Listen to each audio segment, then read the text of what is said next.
अस्सलाम वालेकुम dear students, I am your lecturer Babar Ikram. आज के लेक्चर में हम सब्सटेंस ओवर फॉर्म देख रहे हैं। सब्सटेंस ओवर फॉर्म क्या होता है कि नॉर्मली कई चीज़ें ऐसी होती हैं कि उनकी लीगल पर्सपेक्टिव से जो है वो उनकी जो है वो नेचर कुछ और होती है और इन रियलिटी उनकी नेचर जो है वो कुछ और होती है। तो इसको देखते हुए हम जो है आज सब्सटेंस ओवर फॉर्म पढ़ रहे होंगे। तो इसमें क्या क्या वो हमें चीज़ें बता रहा होता है। यानी अगर कोई आप चीज़ देख रहे हो तो उसमें हो सकता है कि आप लीगल पर्सपेक्टिव से देखें तो उसकी नेचर कुछ और हो, लेकिन जब आप उसका अकाउंटिंग ट्रीटमेंट में देख रहे होंगे तो वो कुछ और हो रहा होगा। तो हमने क्या करना है, हमने जो है उसको सब्सटेंस के हिसाब से ही देखना है। हमने उसको लीगली जो होगा, लीगल फॉर्म होगी उसकी तरफ से हमने उसको कंसिडर नहीं करना। कहते हैं some financial instruments have legal form of equity. यानी वो कह रहा है कि लीगल पर्सपेक्टिव के हिसाब से कि वो सम फाइनेंशियल इंस्ट्रूमेंट जो है वो इक्विटी होते हैं, but are in substance liabilities. लेकिन सब्सटेंस के हिसाब से अगर हम देखें, रियलिटी में अगर हम उन्हें देखें तो वो लाइबिलिटीज होती हैं। ऐसा क्या? मसलन के तौर पे for example an issuer company has a contractual obligation to deliver cash in case of redeemable preference shares. यानी क्या? अब प्रेफरेंस शेयर्स आ रहे हैं, अब लीगली तौर पे तो आपके ये शेयर्स हैं, इक्विटी है, लेकिन प्रेफरेंस रिडीमेबल शेयर्स क्या होते हैं कि आपने जो है इनको प्रॉपर जो है वो पे ऑफ करना होता है। तो ये आपकी जो है हमारी जो है वो लाइबिलिटीज होती हैं। सेम एज इट इज अगर आप डिबेंचर्स की बात कर रहे हो, डिबेंचर्स में क्या होता है कि आपने जो डिबेंचर्स जो है वो इशू कर दी हैं, ठीक है। डिबेंचर्स की मैं बात करता हूँ। डिबेंचर्स कंपनी ने इशू कर दिए, ठीक है जी, 100 रुपीज़ के डिबेंचर्स इशू कर दिए और कंपनी ने कमिट कर लिया जी मैं इस पे आपको 10% प्रॉफिट भी दूंगी, ठीक है जी, ये तो फिक्स हो गया, ओके। अब डिबेंचर्स आ गए, डिबेंचर शेयर्स आ गए। तो ये शेयर्स आप जहाँ पे वर्ड आ जाए लीगली तौर पे तो इक्विटी होगा, लेकिन ये डिबेंचर्स जो है अगर हम अकाउंटिंग के ट्रीटमेंट के हिसाब से देखें तो इक्विटी नहीं होंगे। क्यों? ये कहाँ पे फॉलो इन कर रहे हैं? ये डिबेंचर जो है हमारी लाइबिलिटी, यानी हम इसे एज ए लोन कंसिडर कर रहे होंगे 100 रुपीज़ को, और ये जो 10% हम उन्हें पे कर रहे होंगे 10 रुपीज़ पर एनम, ये हमारी फाइनेंस कॉस्ट के तौर पे रिकग्नाइज हो रहा होगा। होप सो आपको ये चीज़ क्लियर हुई होगी। अब क्या होगा, कई दफ़ा कंपनी ने जो है वो शेयर इशू किए होंगे। शेयर्स कौन से इशू किए होंगे कि जिन पे वोटिंग पावर्स होगी, right to share, right share issue किए होंगे, ठीक है जी, राइट शेयर्स आपने इशू किए हैं, ओके। शेयर्स आ गया, इक्विटी में फॉल इन कर रहे होंगे, बिल्कुल ये statement of changes in equity में हम इन्हें अकाउंट फॉर कर रहे होंगे, और जिनको हम इनका डिविडेंड पे कर रहे होंगे वो भी statement of changes in equity में जा रहा होगा।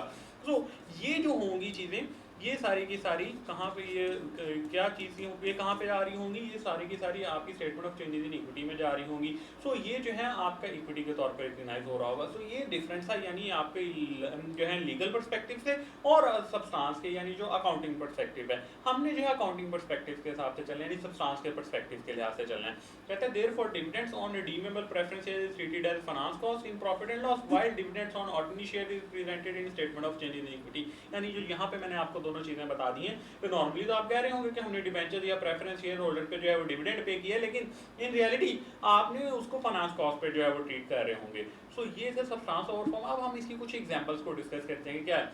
Trade payables. अब आपका क्या है कि आपने कुछ चीज़ें जो है क्रेडिट पे ली होंगी, अब आपने उनको पे करना है, तो ये क्या है? फाइनेंशियल लायबिलिटी है, to be settled in cash. इसमें कैश पे सेटल होना है, okay. Investment in loan notes of another equity. अब आपने क्या किया, तो लोन नोट्स जो है वो परचेज कर लिए, ठीक है।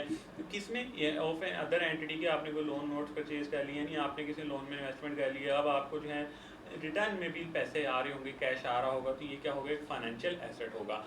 बैंक लोन ऑब्टेन, आपने बैंक से लोन ले लिया है, अब आपने बैंक को क्या करना है? रीपे करना। तो ये आपकी क्या होगी? फाइनेंशियल लायबिलिटी होगी, ओके।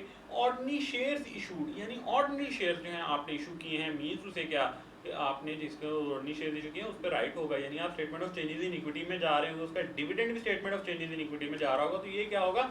एन इक्विटी इंस्ट्रूमेंट होगा, ओके। इररिडीमेबल प्रेफरेंस शेयर, यानी इररिडीमेबल प्रेफरेंस शेयर भी क्या होते हैं? इन पे प्रॉपर राइट्स होते हैं, और ये भी क्या होता है? इक्विटी इंस्ट्रूमेंट के तौर पर रिकग्नाइज होगा। अनफेवरेबल फॉरवर्ड करेंसी कॉन्ट्रैक्ट, यानी अनफेवरेबल जिसमें आपको लॉस के साइड पे जाना पड़ रहा हो, आपने जो है कॉन्ट्रैक्ट कर लिया लेकिन आगे जाके डॉलर का रेट है वो इंक्रीज हो गया, तो ये भी क्या? फाइनेंशियल लायबिलिटी आपकी बन रही होगी। रिडीमेबल प्रेफरेंस शेयर्स इशूड, आपकी फाइनेंशियल लायबिलिटी बन रही होगी। इन्वेस्टमेंट इन रिडीमेबल प्रेफरेंस शेयर्स, ये आपका क्या बन रहा होगा? फाइनेंशियल एसेट, यानी रिडीमेबल प्रेफरेंस शेयर है, यानी इनमें जो है आपको जो है प्रेफरेंस पे जो है वो आपको पेमेंट हो रही होगी, यानी कैश आ रहा होगा, तो ये आपका फाइनेंशियल एसेट होगा। प्रीपेड रेंट, आपने को रेंट जो है वो पे कर दिया। अब यहाँ पे देखिएगा फाइनेंशियल एसेट की डेफिनेशन, यानी ऐसा फाइनेंशियल इंस्ट्रूमेंट होता है कि ऐसा कॉन्ट्रैक्ट जो फाइनेंशियल एसेट और फाइनेंशियल लायबिलिटी को रेज कर रहा हो। प्रीपेड रेंट, ठीक है जी, रेंट आपने पे कर दिया, अब आपको आना तो कुछ नहीं, कोई कैश तो नहीं आना, कोई आपको शेयर या कुछ इस तरह का कुछ भी नहीं, बिल्कुल ही, तो ये नॉन फाइनेंशियल एसेट के तौर पे आ रहा होगा।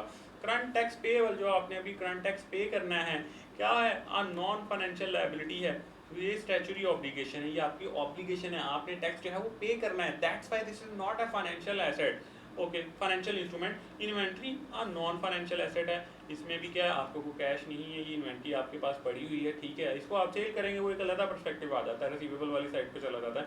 तो ये थी कुछ एग्जांपल जो हमने डिस्कस की, होप सो आपको मजीद क्लियर हुआ होगा कॉन्सेप्ट फाइनेंशियल इंस्ट्रूमेंट के बारे में। नेक्स्ट जो हम इसकी रिकग्निशन के बारे में देख रहे होंगे। सो आज का लेक्चर हमारा यहाँ पे खत्म होता है, अपने लेक्चर को इजाजत दें, अल्लाह हाफिज़।